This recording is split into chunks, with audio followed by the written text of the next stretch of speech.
found quite a few scratches on this Porsche, however the camera really doesn't pick it up because of the colour. White's a difficult colour to show marks in, grey and this sort of pencil grey is a little bit harder, so the camera doesn't really pick them up. But we have a ginormous scratch all the way here, and there is one here and one here which I'll try and get on the camera, but I am struggling. The lights, as you've just seen, they're quite badly swirled as standard. It just happens with being plastic. I don't know if you can even see there, but I will get that footage on in a second. We found quite a few marks on the front bumper. The bonnet and the boot, as usual, were quite heavily marked. We need to redo the spoiler again. I'm not happy with it.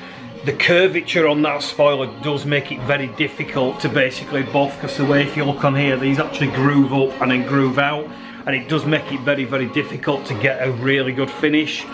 The truth is, again, on these, if you buff these with a dual action machine, you can get amazing results, and that's what we do show in our training academy. But what I'm going to jump on in a minute is jump back to the rotary machines, which give a much better finish. There is risks of burning the paint if you're not experienced. You do have to basically refine them down, so you use a heavy pad, medium pad, light pad, and it takes longer. But when I use this flex tool here, I will be able to get things like the bumper and the boot and the plastic areas a lot better finish than I would with a dual action. So I'm going to get on with some of the cutting now. I'll try and get some of these marks on camera. I'm not positive I'm going to be able to show you them, but I'll do as best to get those on camera so you can actually see how marked they are. So what we're basically doing here on the rear bumper is, I can't get this to cut using a dual action buffer, which I pretty much knew I wouldn't be able to, and especially on the tops on here where they are sort of curved around where the lights are, they're pretty tricky to get to and they're quite confined. So what we've done is to stop the buffer, because a rotary buffer is quite aggressive and it does spin in a pure circular motion at very high speed.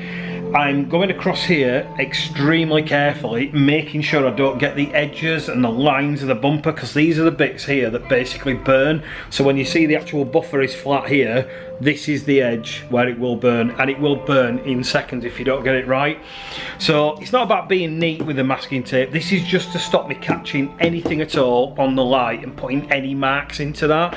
So what we are using is the old mini flex, basically to get the top of the surface done, and then I am going to be using an airline rupee system, which is the nano type tool.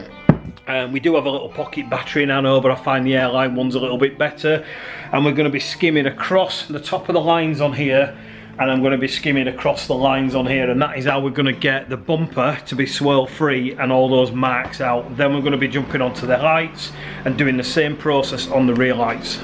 So we're not a million miles from where I need to be. It is a bit of a catch-22, this one, I'm not going to lie, because this paint is very, very soft and it does mark quite easy.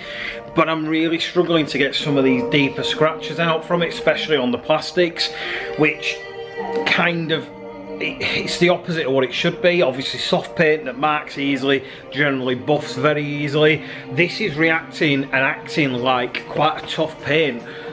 So it's tougher than it generally is on the newer models, but the marks are just extremely deep, or it's just been an absolute pain to do.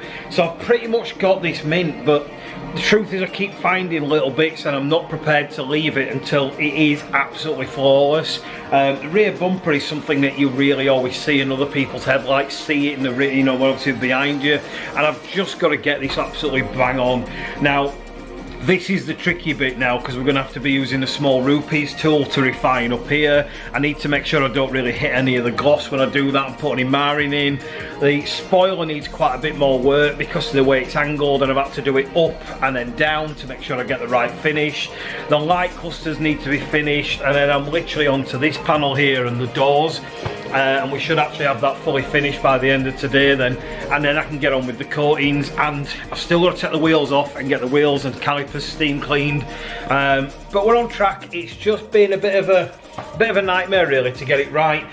I've got a new tool which is designed to go into the door handles. I've got quite a few already, but I'm going to try something new on there just because they have to be right whenever you obviously work on a car. So as I say, I'm a little bit behind, but we're prepared to work over on it. and we just need to get this absolutely refined and looking absolutely incredible. So I'm going to jump back on it, guys, and I'll try and get some more footage for you in a moment.